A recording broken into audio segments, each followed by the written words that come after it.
এই যে মন্দিরের পাশ থেকে হাঁটতে হাঁটতে চলে এসেছি মাঠে এসে দেখুন আমাদের মাঠের ভিউটা কতটা সুন্দর। এইদিকে দেখুন, এই রাস্তাটা দিয়ে আমি এসেছি, এই যে এই রাস্তাটা দিয়ে।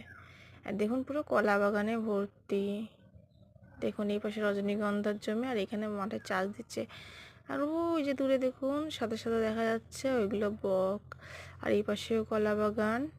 মানে এত সুন্দর ভিউটা না, আপনাদেরকে বলে বোঝানো যাচ্ছে না। এখন তো বিকালবেলা এত সুন্দর লাগে মাঠে আসতে বলার মধ্যে, কিন্তু আমি আসতে পারি না জানেন তো। আমার না কোমরে ব্যথা,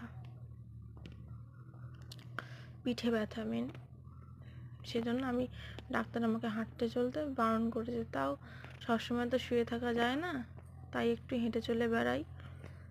তাই জন্য এই যে একটু হাঁটছিলাম, হাঁটতে হাঁটতে ভাবলাম যে রাস্তায় হাঁটবো কেন, একটু মাঠে যাই বলে এই যে ওই মন্দিরের